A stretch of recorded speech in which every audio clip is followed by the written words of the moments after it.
Hello and welcome to Northeast Media Hub, the fastest growing digital media platform. I am Adalbert Khar with the latest Hub news. Be informed, be alert.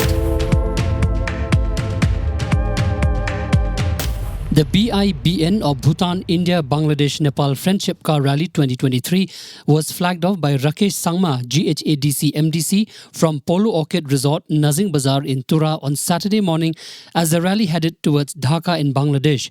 The convoy had reached Tura on Friday evening, and on Saturday they would cross over to Bangladesh via Dalu Gate and will attempt to reach Dhaka by afternoon. The rally is also supported by TMSC or Tura Motor Sports Club.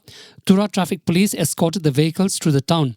The rally has been organized by the Northeast Federation on International Trade or NEFIT, which provides content, direction and thrust to the Northeast gradually expanding international trade, especially with neighboring countries of Bhutan, Bangladesh, Nepal, ASEAN and China.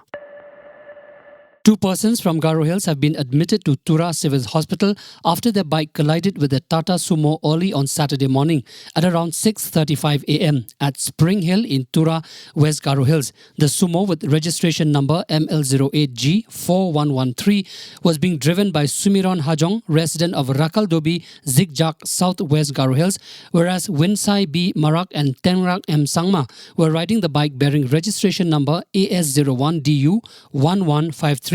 The collision led to 2 bike riders, Winsai and Tengrak, sustaining injuries. It was noted that neither of the riders were wearing a helmet at the time of the incident.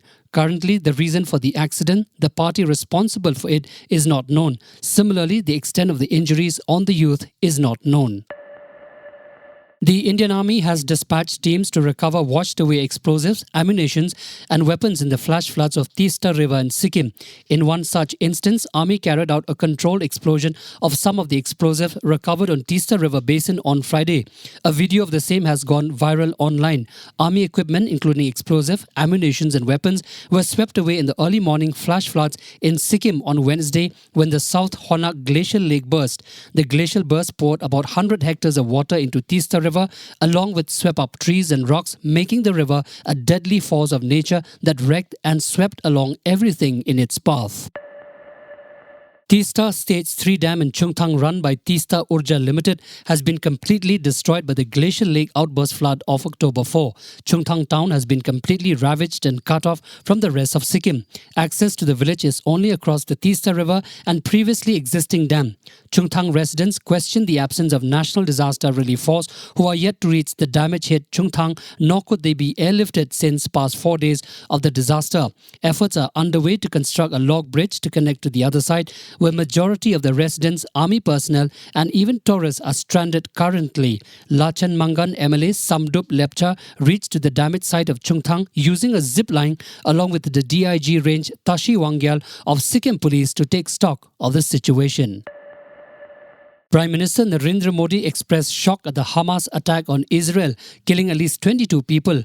Extending condolences and prayers, Prime Minister Modi said India stands in solidarity with Israel at this difficult hour. Deeply shocked by the news of terrorist attacks in Israel, our thoughts and prayers are with the innocent victims and their families. We stand in solidarity with Israel at this difficult hour, PM Modi tweeted hours after rockets fired by the Hamas group triggered a war in Israel. Israeli Prime Minister Benjamin Netanyahu, in his televised address, declared a mass army mobilization and the beginning of the war, not an operation, not a round, but a war. On the final medal events day for India at the Asian Games, the gold medal rush continued as the men's Kabaddi team defeated Iran 33-29 to win the gold medal. Even as India's medal tally zoomed past 100 at the Hangzhou Games, the men's Kabaddi team joined the women in completing a fine double for the country in the homegrown sport. India won their 7th gold medal in 8 editions of Kabaddi at the Asian Games, establishing their dominance at the continental level after having fumbled in Jakarta, where they were forced to settle for a bronze medal. Thank you for listening to Hub Podcast. For latest news and updates, follow us on www.hubnetwork.in. Download Hub News app in your mobile from Google Play Store and Apple App Store. For promotion and publicity, write to us at info@hubnetwork.in. Thank you. Kublai Shibon Mitela.